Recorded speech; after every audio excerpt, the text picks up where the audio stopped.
You always find a reason to be here, don't you? It started with something small, a cup of coffee, still warm, carried through the drizzle on a gray Thursday morning. I told myself it was just a kind gesture, that I was only stopping by to check how her new project was going. But even as I pushed open the creaky door of her art studio, I knew I was lying to myself. Clara's studio always smelled faintly of linseed oil and rain. Light spilled through the tall windows, pale and diffused, catching the fine dust of paint in the air. She stood by the easel, a loose cardigan draped over her shoulders, strands of hair pinned up carelessly. When she turned at the sound of the door, her smile was small but steady, the kind that warms you before you realize it's happening. You again? She teased softly, arching one brow as she wiped her hands on a paint rag. You always find a reason to be here, don't you? Her tone wasn't sharp. It was gentle, amused, touched with something that made my pulse slow. I laughed, a little too quickly.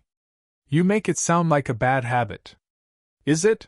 She asked, her eyes lingering on me longer than politeness required. Then she turned back to the canvas, brush gliding through shades of blue. The conversation drifted, about art, weather, and how people forget to notice silence. But underneath every word was an awareness neither of us acknowledged out loud. I watched the way her hand moved, precise, sure, deliberate. Every motion felt like a kind of quiet grace. When she stepped aside to rinse her brush, her sleeve brushed my hand. It was nothing, a light, accidental touch, yet it sent a spark through the air, subtle but undeniable. You look tired, she said suddenly, glancing up at me. Long week? I nodded. You could say that. She smiled, not out of pity, but understanding. Then stop working so hard to explain yourself. Just be here. Her words hung in the air longer than they should have. Maybe she didn't mean them the way I heard them, but they landed in that quiet space between us, stirring something restless. I stayed longer than I planned to, helping her move a few canvases, talking about nothing that really mattered. Outside, the rain softened to a mist, and the smell of coffee and paint wrapped around us like something familiar. When I finally left, the door closed behind me with a soft click. The evening light stretched long shadows across the wet pavement.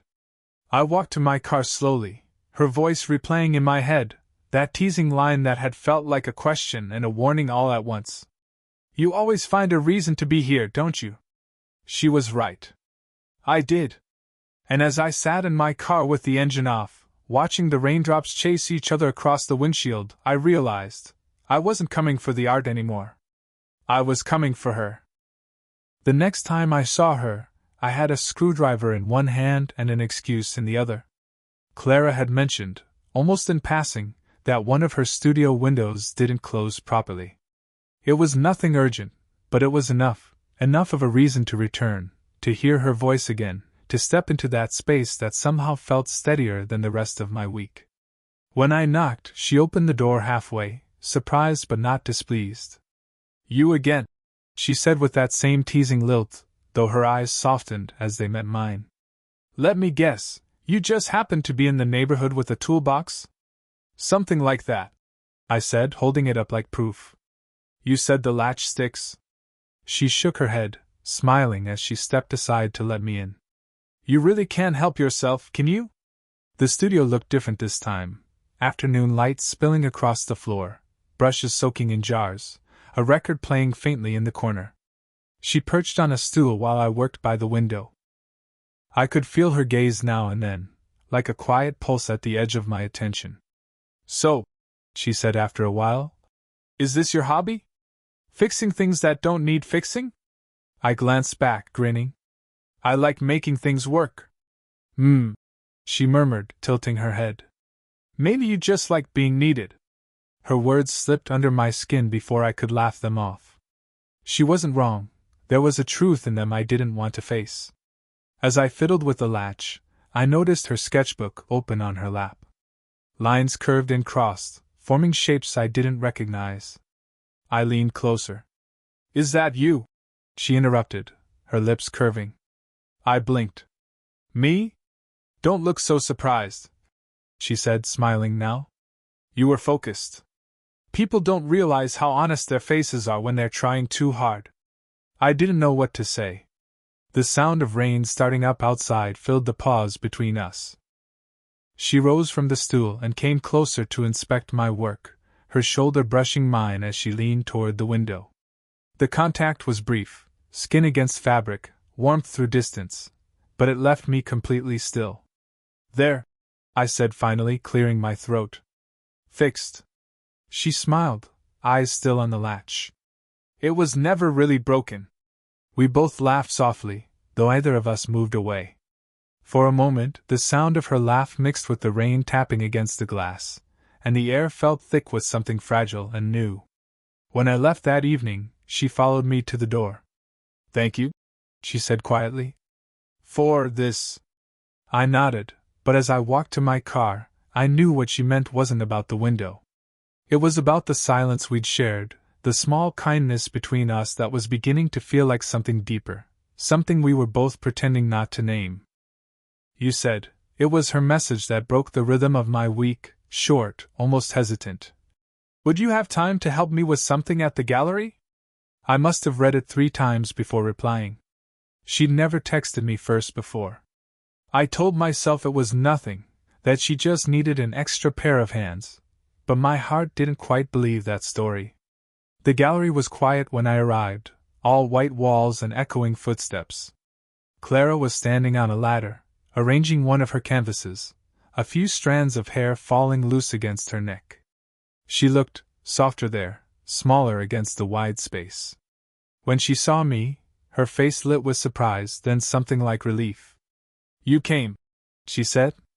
Of course I did, I replied, pretending it was obvious, though in truth, I would have dropped anything to be there. For the next hour, we worked side by side, hanging her paintings, adjusting lights, debating angles. There was an ease between us I hadn't expected, laughter that came naturally, silences that didn't feel heavy. But underneath it, something deeper pulsed, an awareness that neither of us dared name. At one point, one of the larger frames slipped as she tried to steady it. I stepped forward, hands catching the edge just before it tilted. Her fingers met mine on the wooden frame, light contact, brief but electric. She froze, breath catching, eyes lifting to meet mine.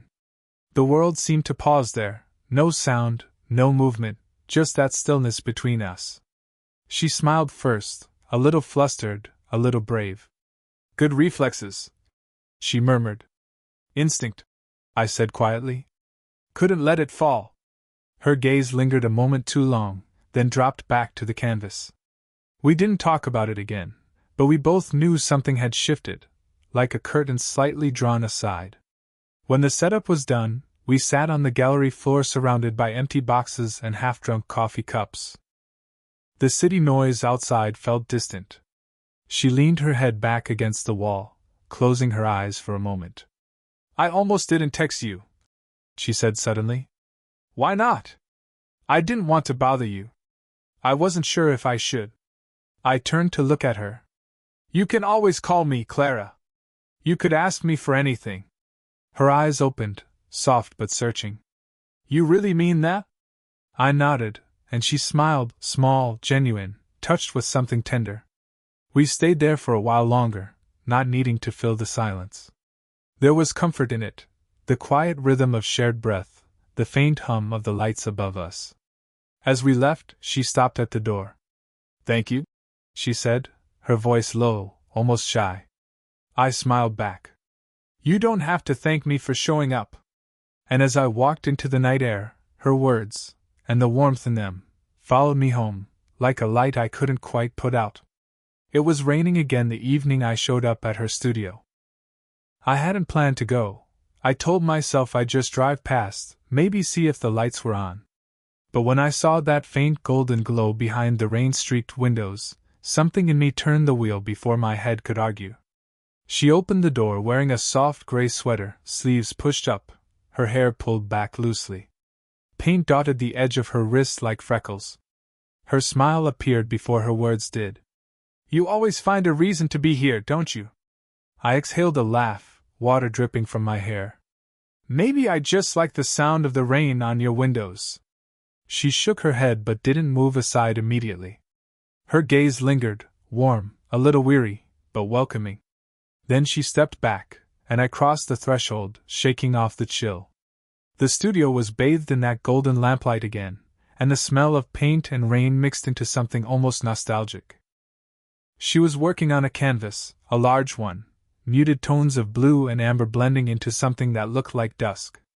I stood a few feet away, quietly watching the way her hand moved, slow and precise, the brush sweeping in rhythmic arcs. "You paint like you're listening to something," I said. She smiled faintly. "Maybe I am. What do you hear?" "Everything I don't say out loud." The honesty in her voice stopped me. I could feel the unspoken weight in it, the kind of truth people only share when they forget they're being watched. She must have felt my silence stretch, because she turned, offering me the brush. "Here," she said. "Try it." I blinked. "I'll ruin it." She laughed softly, not mocking, but kind. "Then ruin it beautifully." So I stepped closer. The handle was still warm from her touch. She stood beside me, guiding my hand toward the canvas. "Don't think," she whispered. "Just feel the color." Her hand rested lightly over mine, steadying the motion. Our shoulders brushed, and I could hear her breathing, calm, even, close enough to blur the boundary between us. The world narrowed to the smell of paint, the rhythm of her voice, the slow movement of our joined hands across the surface. When she finally stepped back, the space between us felt different, fragile, charged. She studied the mark I'd made, a clumsy streak that somehow worked. "See?" she murmured. "Not ruined at all." Her smile was small, but her eyes lingered on me longer than before. I didn't know what to say, so I just nodded, heart unsteady. Outside, the rain had softened to a whisper. I wiped my palms on my jeans, leaving faint smudges of blue. "I should go," I said, though neither of us moved. She only nodded. "All right." Her voice was quiet, but something in it asked me to stay. As I left, the brushstroke we made together gleamed faintly in the lamplight, a piece of her world marked by both of us, still drying, still alive. For days after that night, I tried not to think about her. I told myself I was just giving her space, that I didn't want to seem too eager, too transparent. But every time I walked past her street, my eyes found that familiar studio window. The light was always there, steady, golden. Like it was waiting. On Friday, I gave in. I told myself it was just a visit, that I had something to give her, a reason to show up again. It wasn't a gift, not exactly. Just a photograph I'd taken at her gallery opening, Clara mid-laugh, sunlight spilling through the window behind her, her hand covering her mouth in that quiet, graceful way she had. When she opened the door, surprise flickered across her face, followed by a softness that made me forget every excuse I'd rehearsed. "I brought you something," I said, holding out the small frame. She took it carefully, as if it were fragile. For a moment, she didn't speak. Then, in a voice quieter than usual, she said, "You see people too well. That's dangerous." I frowned, unsure. "Dangerous?" She nodded slowly, her thumb tracing the edge of the frame. "Because when someone sees you that clearly, it's hard to stay hidden." Something in her tone, half vulnerability, half warning, made my chest tighten. We sat down, the space between us filled with the hum of the rain outside. "I didn't mean to make you uncomfortable," I said softly. Her eyes lifted to mine. "You didn't. You just remind me what it feels like to be seen. It's been a long time." She leaned back, exhaling. The faintest smile tugged at her lips. "People assume confidence means certainty. It doesn't. I've just learned to keep my hands busy when my heart doesn't know what to do." For a long time, we didn't speak. I just listened, to the creak of the chair beneath her, to the soft rhythm of her breathing, to the sound of a truth she hadn't planned to share. Then she asked quietly, "Why do you keep coming here?" I hesitated. Every honest answer felt too heavy too soon. "Because I like being around you," I said finally. "Because it feels calm here." Her gaze lingered on me, searching. Maybe she saw what I couldn't say. When I stood to leave, she followed me to the door, as she always did. But this time, when I reached for the handle, she caught my hand, lightly, almost uncertainly. Her fingers were cool from the studio air. For a heartbeat, either of us moved. Her thumb brushed once across my knuckles, a small, absent motion that said more than words could. "Good night," she whispered, her voice steady but softer than before. I left into the misty night, her touch still on my hand, her words still echoing, "You see people too well." What she didn't know, or maybe she did, was that she'd become the only person I wanted to see that clearly. You said the weeks that followed felt heavier, like the quiet between two notes in a song. People had started to notice, subtle glances, half smiles, the kind of teasing that carries more truth than humor. A friend at work asked if I'd been helping the artist again. Another joke that I must be in love with her paintings. I laughed it off, but it stayed with me, whispering questions I didn't want to answer out loud. By the time I returned to Clara's studio, the familiar comfort had been replaced by hesitation. I stood outside for a full minute before knocking, rehearsing a casual smile I didn't quite feel. When she opened the door, her expression softened but her eyes searched mine. "You look like someone who's been thinking too much," she said, stepping aside. "Maybe I have," I admitted. The air inside was warm with the smell of turpentine and faint citrus from the tea she'd been drinking. She changed the place since I'd last been there. New canvases leaned against the walls, all half-finished, streaked with moody colors. "You've been busy," I said, trying to sound light. She nodded. "It helps to paint when I don't know what to feel." Her words landed deeper than she meant. We both knew what she was avoiding naming. I sat on the edge of the workbench while she rinsed her brushes, her movements careful, deliberate. "People have started talking," I said finally. Her hands paused mid-motion. "About us. About me being here. About how often." She turned slowly, drying her hands on a cloth. There wasn't surprise in her face, just understanding, and something that looked like fear hidden beneath composure. "They will talk," she said softly. "They always do." The silence that followed was long enough to hear the rain beginning again outside. "Does it bother you?" she asked. I looked up at her. "It does. But not enough to stay away." Her lips parted slightly, but no words came.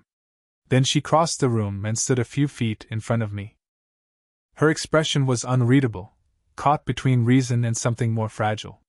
"You're young," she began, voice steady but low. "You still have places to go, people to meet. This, whatever this is," she exhaled, shaking her head, "it could complicate things for you." "Maybe," I said. "But I'm already here, Clara. Complicated or not." For a long moment, she said nothing. Then she took a slow step closer. Her hand lifted slightly, almost reaching out, before falling back to her side. "You shouldn't say things like that," she whispered. "Why not?" "Because I might start believing you." Her eyes shimmered then, caught between caution and want. I didn't move closer, either did she. The tension wasn't in the space between us anymore. It was in the restraint, and the ache of what we weren't ready to name. That night, when I finally left, the rain had stopped. But as I walked away, I knew something had shifted. We both said enough without saying anything at all, and there was no going back to pretending at the end of her exhibit came quietly, without ceremony. The crowd had thinned, the lights dimmed, and her paintings, those fragments of color and emotion, were being taken down one by one. I showed up to help, as I always did. This time, she didn't tease me about finding a reason. She just smiled when I arrived, a little tired but warm, like she'd been expecting me all along. We worked in silence for a while, the kind that feels easy between people who no longer need to fill it. I lifted frames, folded cloths, packed away brushes. She labeled boxes with her careful handwriting. Every now and then, our hands brushed, and neither of us pulled away. The air was still, thick with the sense that something was ending, or maybe, quietly beginning. "You'll miss this place," I said, breaking the quiet. Clara looked around the studio. The light-stained floors, the streaks of paint on the walls, the faint echo of laughter that seemed to live there. Maybe, she said softly. But I think I'll miss what it felt like more than the place itself. What did it feel like? I asked. She smiled, a little wistful. Alive. Something about the word made my chest tighten. I wanted to tell her that she made me feel the same, that her steadiness had become the center of my days. But I didn't. Instead, I kept wrapping a canvas in brown paper, pretending I wasn't memorizing every quiet second. When we finished, I carried the last crate to her car. The sky had started to darken, that soft, golden light giving way to a dusky blue. She stood by the open trunk, watching me. There was something unreadable in her expression, gratitude, sadness, something gentler hiding beneath both. You don't have to keep finding reasons to come by, she said finally. Her tone was calm, but her voice caught faintly at the edges. You can just come. For a second, I couldn't breathe. It wasn't dramatic, no music, no grand gesture, just a simple sentence that carried everything we hadn't said. Are you sure? I asked quietly. She stepped closer, close enough for me to see the fine lines near her eyes, the soft color of paint still clinging to her wrist. I wouldn't have said it if I wasn't. The space between us dissolved then, not with a kiss or anything reckless, but with something far more intimate. She reached up and brushed a fleck of dust from my shirt, her hand lingering just a heartbeat longer than it needed to. I felt her breath near my collarbone, steady and warm.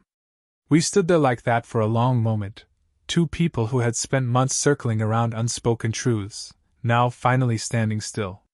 When she finally pulled back, her voice was soft. Stay for tea? I nodded. Always. As we walked back toward the studio, the last traces of sunlight spilled across the floorboards. The world outside kept moving, cars, rain, life, but inside that small, paint-streaked room, time seemed to rest. And for the first time, I didn't need a reason to be there. I simply was.